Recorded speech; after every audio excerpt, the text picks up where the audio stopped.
We will discuss regarding equivalence, high debt, debt default, and debt rescheduling as an extension of the last presentation. In the last presentation, we discussed what is budget deficit, what is the debt, and the debt GDP ratio, and what determines the debt GDP ratio, etc. As an extension of this, we will now discuss what is Ricardian equivalence, what happens when there is high debt and when there is debt default, and what is debt rescheduling. So these are the areas that we will cover. Ricardian equivalence, cyclically adjusted deficit, high debt default risk and vicious circles, debt default and debt rescheduling. So we'll start with Ricardian equivalence. So how does taking into account the government budget constraint affect the way we should think of the effects of deficits on output? That is, what is the relationship between government budget constraint or the deficit and on output? The relationship between deficit and output is what we are discussing in Ricardian equivalence. So one extreme view is that once government budget constraint is taken into account, neither deficits nor debt have an effect on economic activity. So this seems to be very strange. That is, when you have a deficit, when you take into account the budget constraint, then neither deficit nor debt is having an effect on economic activity. If the country is incurring a deficit or if it is accumulating debt over years, this is not going to have an effect on economic activity. Very strange, no? So this argument is known as the Ricardian equivalence proposition. David Ricardo, a 19th century English economist, was the first to articulate this logic, and hence it is called Ricardian equivalence. And later on, it was further developed and given prominence in the 70s by Robert Barrow, the person from Chicago University. And for this reason, the argument is also known as the Ricardo Barrow proposition. And so, because this has been contributed, what is the idea? Government budget constrained, when it is taken to account, then debts and deficit is not going to affect economic activity. That is called Ricardian equivalence. So let us take an example with the example of tax changes. Suppose the government decreases tax, I think by $1 billion this year. So the example that we had in the last presentation, government decreases taxes by X, $1 billion or 1 billion rupees. And as it does so, it announces that to repay the debt, it will increase taxes by 1 plus R next year. What will be the effect of initial tax cut on consumption? One possible answer is no effect at all. Why? So see, there is a reduction in taxes by X units in this year, and then what happens if there is a reduction in taxes of X units? Then the debt of the government increases by X, and the government has to repay this debt X plus what? R times X. That is the rate of interest that is charged on the debt. So we have 1 plus R into X as what? The total debt repayment in the next year. So if the government wants to pay this 1 plus R into X as debt repayment, then taxes must increase to this amount. That is why to repay the debt, it will increase taxes by what? 1 plus R the next year. So initial tax cut of R, maybe tax cut by X, is going to R is interest. Initial tax by of the amount X is going to increase taxes by 1 plus R the next year. So what will be the effect of the initial tax cut on consumption? One possible answer is no effect at all. Why? Because consumers realize that the tax cut is not much of a gift. Lower taxes this year are exactly offset in present value by higher taxes next year. Put in another way, their human wealth, the present value of after tax labor income, is unaffected. So we are having a tax cut this year. The government announces that there will be a tax increase in the next year to meet what? The budget deficit or the debt. So then consumers realize that if they are having a tax cut this year, this is not going to be a gift because there will be an increase in the next year. So we take into consideration the present value of future increase in taxes. And the present value of future increase in taxes is 1 by R plus 1. And what is the a tax that is going up 1 plus r. So the tax that is going up divided by the present value of the taxes 1 by r divided by 1 by r is equal to 1, and hence the net effect of the two changes is exactly equal to 0. It just means that if there is a tax cut, consumers know that tax is going to increase in the next year. So with the current taxes they won't increase their consumption, because they know in this, if they increase their consumption they are going to be affected in the next year, because they will have to generate additional money to pay the increase in taxes in the next year. So for the current increase in taxes, current reduction in taxes, they are not going to increase their consumption. Or you can explain that with the help of saving. Another way of coming to the same answer, this time looking at saving rather than looking at consumption, is as follows. To say that consumers do not change their consumption in response to the tax cut is the same as saying that private saving increases 1 for 1 with the deficit. So it means when there is a reduction in taxes, they won't increase their consumption. Why? Because they know they will have to pay additional taxes the next year. So to make this additional taxes next year, with the reduction in taxes, they will increase their savings. See, suppose 100 rupees of tax is reduced, then they will know that they will have to pay 100 into 1 plus r as tax in the next year. So they won't increase their consumption of 100 rupees in the current year. Rather, they will save this 100 rupees this year, so that in the next year this saving will yield them an income of 100 plus r, 100 into 1 plus r, so that they can repay their so that when tax increases they can pay what the taxes. So it means that consumers do not change their consumption in response to the tax cut is the same as saying that private saving increases 1 for 1 with the deficit. So the Ricardian equivalence proposition says that if a government finances a given path of spending through deficits, private saving will increase 1 for 1 with the decrease in public saving, leaving total saving unchanged. So what does the Ricardian equivalence proposition say? If government is incurring deficits, that is when the government reduces taxes in the current period, private saving will go to increase when along with the decrease in public saving. So government is meeting its government expenditure through what reduction in public saving, and when there is a reduction in deficit along with when there is a deficit along with the reduction, it means that there is a reduction in public saving. This results in an equal increase in what private saving, so the total saving remains unchanged. So saving leads to investment, and when total savings remains unchanged, it means that the total amount left for investment will not be affected. Over time, the mechanics of the government budget constraint imply that government debt will increase, but this increase will not come at the expense of capital accumulation. So please understand the Barrow-Ricardian equivalence. It means that when the government runs a budget deficit, that is when government expenditure is greater than taxes, then by what reducing the taxes in the current year, it doesn't mean it is not having any effect on the economy in terms of consumption or in terms of capital accumulation. So no effect on the macro variables is what Ricardo argues. Why is it so? When there is a reduction in taxes in this year, people feel that there is going to be an increase in taxes the next year.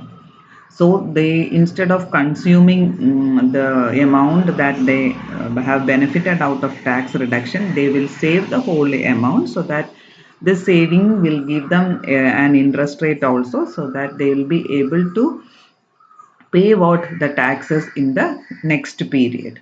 So it means that when there, in terms of savings, it means that when there is an reduction in taxes, this leads to a 1 to 1 increase in private saving. So that if public saving is decreased because of budget deficit, private saving increases. So the total savings in the economy remains unaffected, which means total investment is not affected. So capital accumulation is also not affected. So one argument against the budget deficit is that the debt is that when debt is continuously increasing, the revenue that is generated will only be able to repay what the interest rate on the debt, and nothing will be left for capital accumulation. So Barrow and Ricardo questions this, and according to them, the budget debt deficit or the debt will not come at the expense of capital accumulation. So, hence, we can conclude that under Ricardian equivalence proposition, a long sequence of deficits and associate increase in government debt are no cause for worry. As the government is saving, the argument goes people are saving more in anticipation of higher taxes to come. The decrease in public saving is offset by an equal increase in private saving. Total saving is therefore unaffected, so is investment. The economy has the same capital stock today that it would have had if there had been no increase in debt. So, had the debt remained constant, there would have been a capital stock, and if the debt is increased also, the same capital stock exists. High debt is no cause for concern, and this is what the Ricardian equivalence says. How seriously should we take the Ricardian equivalence proposition? So, is it true? Can we take the Ricardian equivalence proposition that debt is not going to affect your economy seriously? Most economists would answer seriously, but surely not seriously enough to think that deficits and debt are irrelevant. Yeah, there is some point in it, but we cannot argue that deficits and debt are irrelevant. Why? Because expectations matter. Hence, consumption decisions depend not only on current income but also on future income. If it were believed that a tax cut this year is going to be followed by an offsetting increase in taxes next year, the effect on consumption would indeed probably be small. Okay, if I am sure that I am given a tax reduction this year, but next year I have to pay the additional taxes, then it's true that I won't increase my consumption in the current year. It will be small. The increase in consumption would be small. Many consumers would save most or all of the tax cut in anticipation of higher taxes next year. So you can replace year by month or week, and then the argument becomes even more convincing. A tax reduction this month needs to an increase in taxes in the next month, so we won't consume. We will save so that we will be able to pay it in the next period. Of course, tax cuts rarely come with the announcement of corresponding tax increases a year later. So, our assumption was that when there is a reduction in taxes, it comes with an announcement that next year tax is going to increase. But it rarely happens. We don't have such an announcement. In that case, what is the issue with the consumers? Consumers have to guess when and how taxes will eventually be increased. Okay, and if the consumer guess, if the guess is correct, then it is okay. If the guess is incorrect, the consumer may increase its consumption. And there is also another exemption that Barrow Ricardo equivalence across generation. So Barrow argued that this equivalence exists across generation also. So if people feel that they don't want to repay their increase in taxes in their lifetime, then this equivalence doesn't hold. That was the argument by some critics. See, there is a current reduction in taxes this year, and I know that I will have to pay tax. There will be an increase in taxes in the future. But if I feel that this is not going to happen in my generation's time, then I feel that I am saved, and I'll be what. It's very safe with me to spend my reduction in taxes on consumption. Then Barrow argues that no, again that is not true. Barrow Ricardo equivalence will be applicable across generation, because during the period of Mr. Joe's time, there is a reduction in taxes. Then Joe is very much concerned not only about himself but about Junior Joe also. So he wants that his son should live in prosperity. He should not bear the burden of increase in taxes. So what happens? Joe will save what he had benefited out of tax reduction, so that Junior Joe will be able to repay the increase in taxes when tax is increased. So this is what Barrow argues, the equivalence across generation. And this fact does not by itself invalidate the Ricardian argument. no matter when taxes. So again, there is a criticism for the Barrow Ricardo equivalence across generation also, because people feel that we are concerned about our generation only, and not about the next generation. So there are lots of work regarding empirical work regarding this. You can read all this that.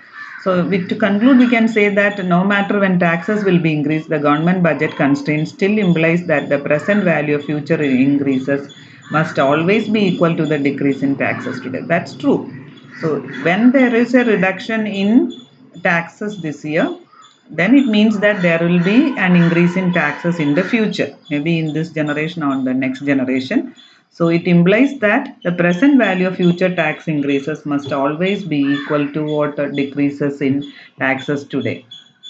Now, take the second example in which the government waits T years to increase taxes and so increases taxes by 1 plus R into T minus 1.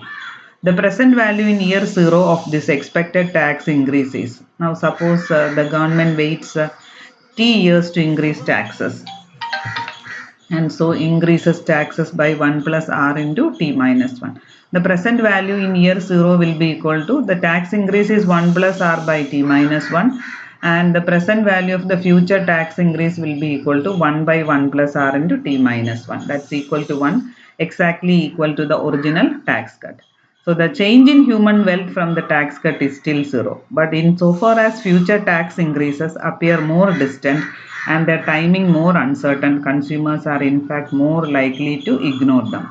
This may be the case because they expect to die before taxes go up, or more likely because they just do not think that far into future. So this is what I said in the case of the next generation paying the taxes. Yeah. So if we have to pay the increase in the reduction in taxes, this if you are given a reduction in tax this year, and if you have to pay additional taxes the next year, then we may save. But imagine a situation when we are not sure about what the increase in taxes, when is the tax going to increase, or we are uncertain about that. Then, or we think that we will die before the taxes go up, or if we are not able to think far into that future, then what happens, there's a chance that consumers will not save their entire amount, rather they may increase their consumption. So in that case, Ricardian equivalence is likely to fail. Okay. So it is safe to conclude that budget deficits have an important effect on activity, although perhaps a smaller effect than we thought before going through the Ricardian equivalence argument. In short, larger deficits are likely to lead to higher demand and to higher output. In the long run, higher government debt lowers capital accumulation and as a result lowers output. So before we thought about Ricardian equivalence, we had the feeling that budget deficit is going to affect all macroeconomic variables. So if Ricardian equivalence is in practice, then the effect on macroeconomic variables would be smaller on what investment on capital accumulation, etc., would be smaller. But empirical evidence shows that because consumers are not very much sure about the pace at which tax will be increased, or the period at which tax will be increased in the future, they'll be consuming more when there is any reduction in taxes in the current period, so that national savings will fall, which will affect what your capital accumulation and further the growth prospects of the economy.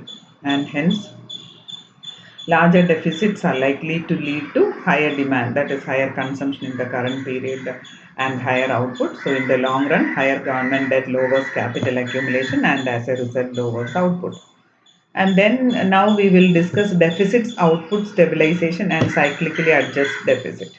So the fact that budget deficits do indeed have long run adverse effects on capital accumulation and in turn on output does not imply that fiscal policy should not be used to reduce output fluctuations. So, and we have argued that budget deficit is going to have long run adverse effects on what capital accumulation, because it will reduce saving, investment, and capital accumulation and further output. So it does not mean that you should not incur deficit. The incurring deficit means fiscal policy. So it does not imply that fiscal policy should not be used to reduce output fluctuations. Rather, it implies that deficits during recession should be offset by surpluses during booms so as not to lead to steady increase in debt. So using fiscal policy prudently, that is, we can use deficits during recessions, but it should be offset by what? Surpluses during booms. So as not to lead to a steady increase in debt. To help assess whether fiscal policy is on track, economists have constructed deficit measures that tell them what the deficit would be under existing tax and spending rules if output were at its natural level of output. So, output is at its equilibrium point. It's called the natural level of output. When output is at its natural level, what should be the fiscal policy? What should be the deficit that goes along with the natural rate of output? And several new terms have been coined for this. It's called the standardized employment deficit to the structural deficit or cyclically adjusted deficit. So we will use the term cyclically adjusted deficit, which is consistent with what the natural rate of output. Such a measure gives a simple benchmark against which to judge the direction of fiscal policy. If the actual deficit is large but the cyclically adjusted deficit is zero, then current fiscal policy is consistent with no systematic increase in debt over time. See, the actual deficit expenditure minus taxes and you know what is deficit. BT is equal to R into BT minus 1 plus GT minus TT, the interest rate that you have to pay to what the previous year's debt, and the difference between the primary deficit, that's current government expenditure minus taxes. Suppose the actual deficit is positive, there is a positive deficit, but the cyclically adjusted deficit is zero. Cyclically adjusted deficit is zero. That is that this positive actual deficit is consistent with what the business cycle that is operating in the economy. So because of the cycle, business cycle, the particular path in which the economy is operating, there can be what actual deficit positive, but when you adjust it for the business cycle, this becomes zero. Then current fiscal policy is consistent with no systematic increase in debt over time. The debt will increase as long as output is below the natural level of output, but as output returns to the natural level, the debt will disappear and the deficit will disappear and the debt will stabilize. This is what is called cyclically adjusted deficit. Okay, so that means when output is at its natural, below the natural level, there may be a deficit. But when output returns to the natural level, the deficit will disappear and debt will stabilize. So a positive actual deficit may be consistent with what? A cyclically adjusted deficit of zero. That is, when the cycle changes, the deficit will disappear and debt will stabilize. So it does not follow that the goal of fiscal policy should be to maintain a cyclically adjusted deficit equal to zero at all times. In a recession, the government may want to run a deficit large enough that even the cyclically adjusted deficit is positive. In this case, the fact that cyclically adjusted deficit is positive provides a useful warning. The warning is that the return of output to its natural level will not be enough to stabilize the debt.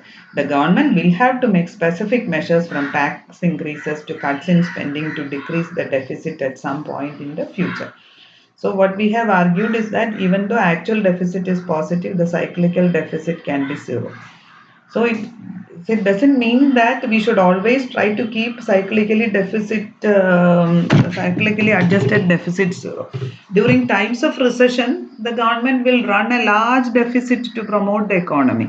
So when the government runs a large deficit, then even the cyclically adjusted deficit is positive. But there is a warning here. What is the warning?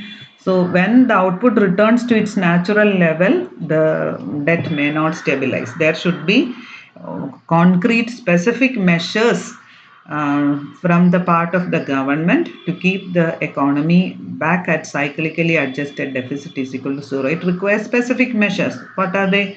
Tax increases can happen, cuts in spendings can happen, etc., to decrease the deficit at some point in the future.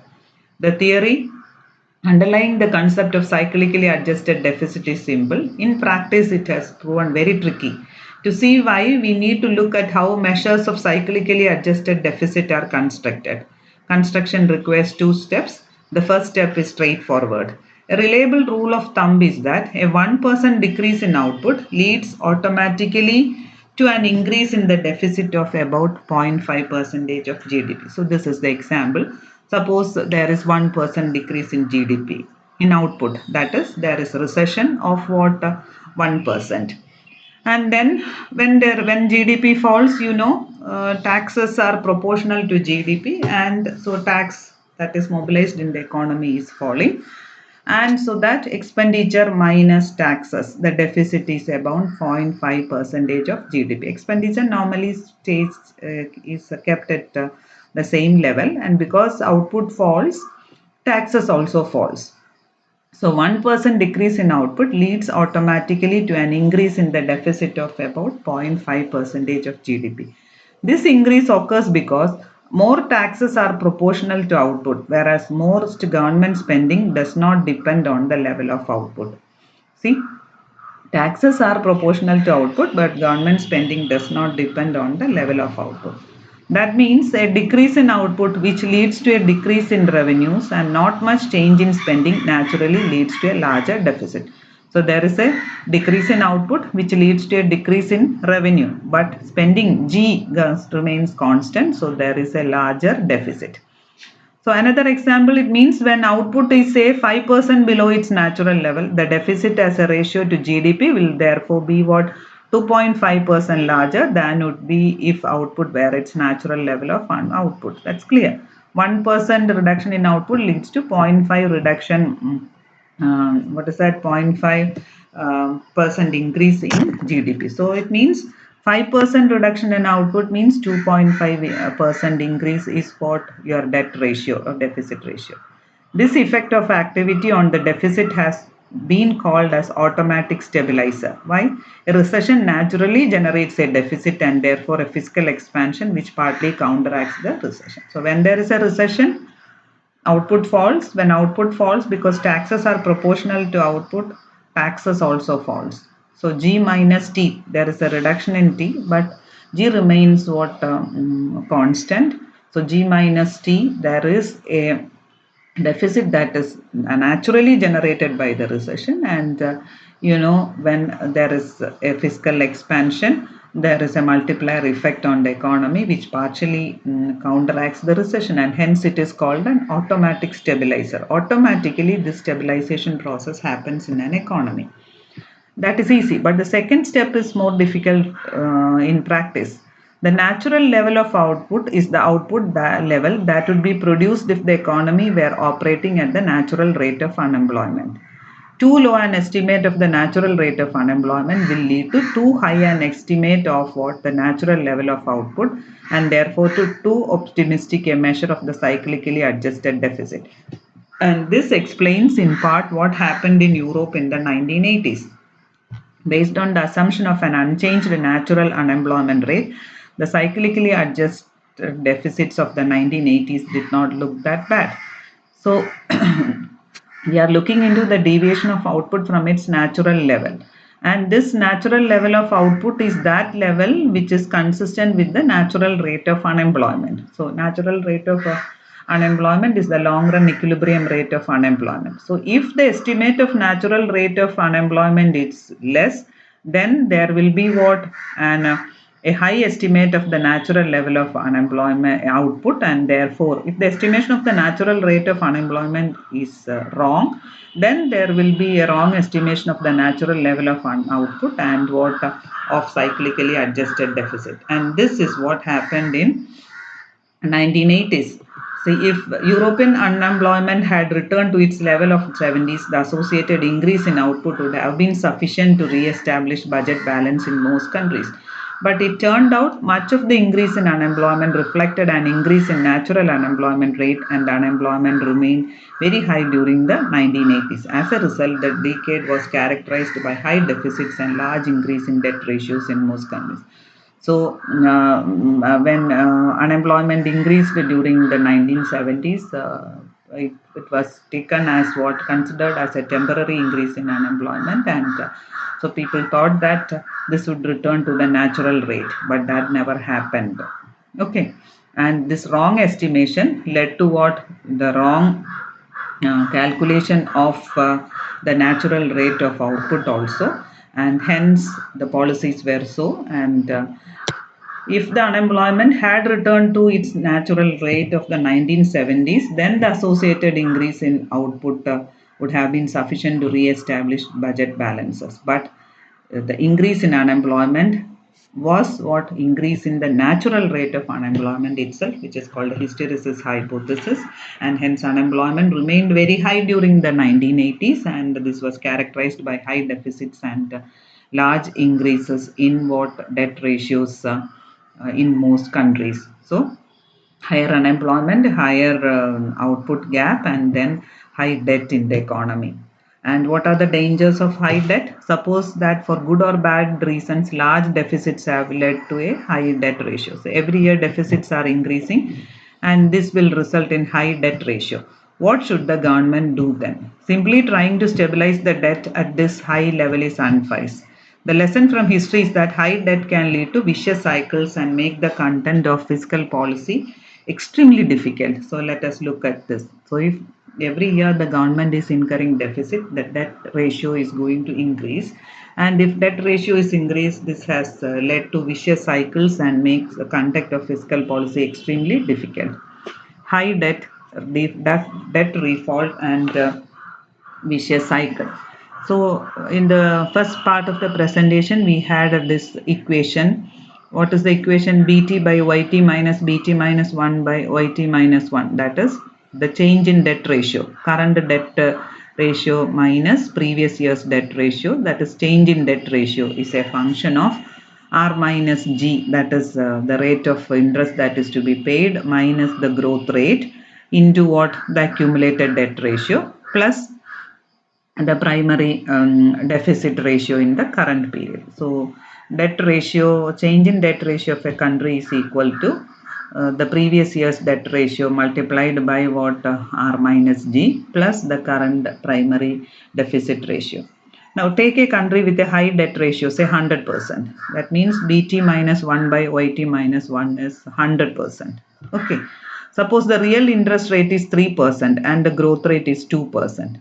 Then the first term on the right hand side is 3% minus 2% times 100%, which is 1% of GDP. So there is a growth in real interest rate grows by 3%, growth rate grows by 2%. So R minus G will grow by 1%, multiplied by 100% will give you what? 1% of the GDP is R minus G divided by Bt minus 1 by Yt minus 1. Suppose the government is running a primary surplus of 1%, just enough to keep the debt ratio constant. So R minus G by Bt minus 1 by Yt minus 1 is 1% of GDP. Then what happens?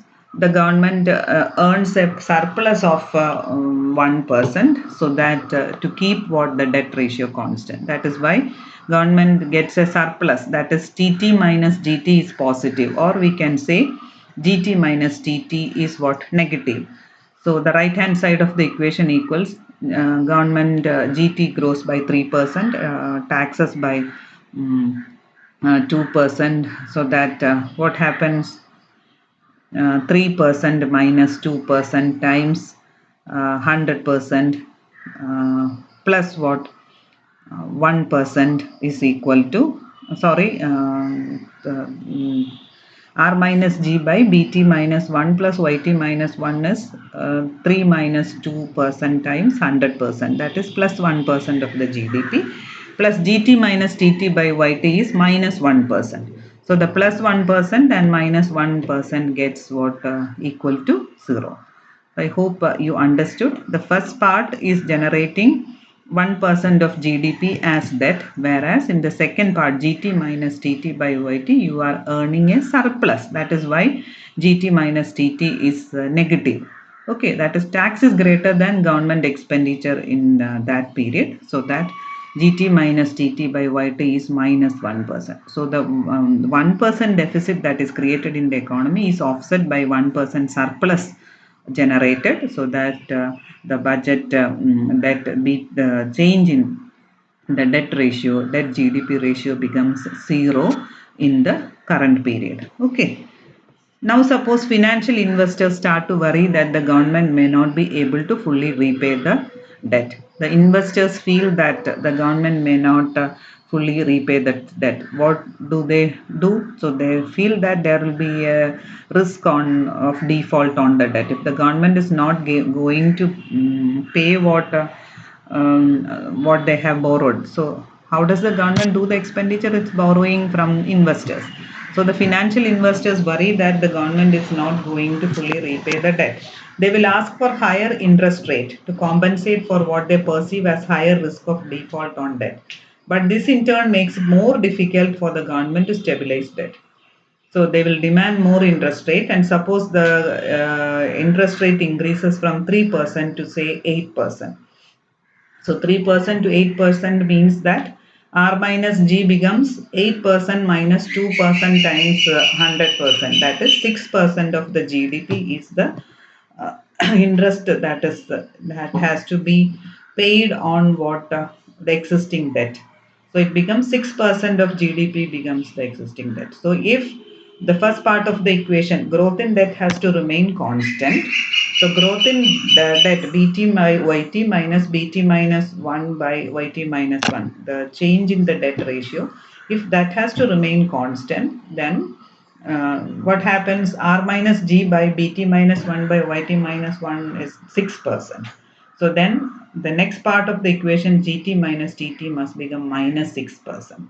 So if this interest rate has 6% interest rate has to be is to be repaid, then there should be an additional revenue generation of 6%. That is TT minus GT must be equal to 6%, or you can say GT minus TT by YT must be equal to minus 6%. Okay. So to stabilize the debt, the government now needs to run a primary surplus of 6%.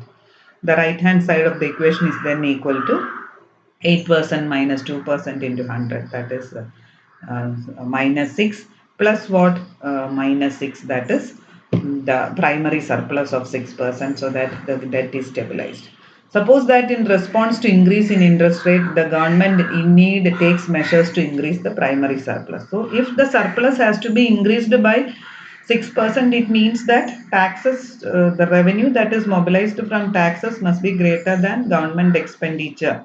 That ratio of GDP must be 6%.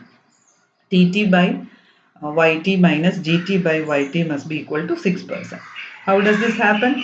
The spending cuts or tax increases that are needed are likely to prove politically costly. So already there is a debt in the economy, and now to repay this, to stabilize the debt, if the government has to go for a surplus, primary surplus of 6%, can the government cut spending? No, it will create all political problems. Or can it increase taxes? Because taxes are already high, the tax increases and spending cuts are that are needed are likely to prove politically costly, potentially generating more political uncertainty, a higher risk of default, and thus a further increase in the interest rate. So, this because these two are political problems, maybe in the first period this may happen, in the next period there will be a lot of issues regarding this. So there will become a high risk of default. When there is a default, a further, when financial investors feel that there is going to be a default, they will demand for further increase in the interest rate. Also, the sharp fiscal contraction is likely to lead to a recession, decreasing the growth rate. So now what happens? The default, there is a fiscal contraction now because of this, and then there will be a recession, again a recession, decreasing the growth rate. Both the increase in the real interest rate and decrease in growth rate, growth further increase R minus G, requiring an even larger surplus to stabilize the debt. Okay, so what happens? The financial investors are increasing the demanding increase in real interest rate because they fear a debt default. then the growth rate is falling because of the recession. So R minus G, the gap again widens. So it means that if we want to stabilize the debt, there is a need for larger surplus. At some point, the government may be unable to increase the primary surplus sufficiently and the debt ratio starts increasing. So it's not possible for the government to increase taxes every time. So when it stops, the debt ratio starts increasing, leading financial markets to become even more worried and require an ever higher interest rate. Increases in the interest rate and increase in the debt ratio feed on each other. Okay, there's an increase in interest rate, government has to pay. That means the debt increases, then the taxable capacity of the government also is falling. There will be primary deficit in the economy, G minus T, both adds to the debt ratio. Again there will be an increase in interest rate, so this vicious cycle happens. The result is a debt explosion. In short, higher the ratio of debt to GDP, the larger the potential for catastrophic debt dynamics. Even if the fear that government may not fully repay the debt was initially unfounded, it can easily become self-fulfilling. So initial stage we may feel that government may not fully repay the debt, but later it becomes easily self-fulfilling. The increased interest the government must pay on its debt can lead the government to lose control of its budget and lead to an increase in debt to a level that the government is unable to repay the debt, thus validating the initial fears. So, increased interest the government has to pay on the debt. This results in government losing the control of its budget. It leads to an increase in debt to the level that government is unable to repay the debt, thus validating the initial fears. The lesson is clear. When a government inherits a high debt ratio, it should aim at decreasing it over the time. So when the government inherits a higher debt ratio, it should aim at decreasing it over time. As equation 5 made clear, it can achieve this through a combination of primary surpluses, high growth rates, and low real interest rate. Even from the beginning, the government has to reduce the debt ratio through what a combination of primary surpluses, high growth rates, and low interest rates. If this is not possible, then debt is going to accumulate, and finally, the government will be unable to repay the debt. And then happens what is called the debt default. If it is not possible to repay, then we have what is called the debt default. At some point, when the government finds itself facing very high interest rate, it may decide to default. So if the debt is very huge and the interest rate is also very high, the government is not able to repay this, then the government decides to default. Default is often partial and creditors take what is known as a haircut. This default, the government may not default on the 100% of the debt. It may go for what is known as a haircut. What is a haircut?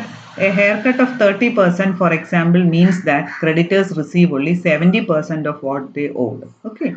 So if I owe 1 crore rupees, I will be given 70 lakhs. So a cut will be there. Default comes under many names, many of them euphemisms, probably to make the prospects for more appealing or less unappealing to creditors. It is called, this haircut is called debt restructuring or debt rescheduling. Debt rescheduling means when interest payments are deferred rather than cancelled, or quite ironically, private sector involvement. The private sector, that is the creditors, are asked to get involved. It may be unilaterally imposed by the government, or it may be the result of negotiation with creditors.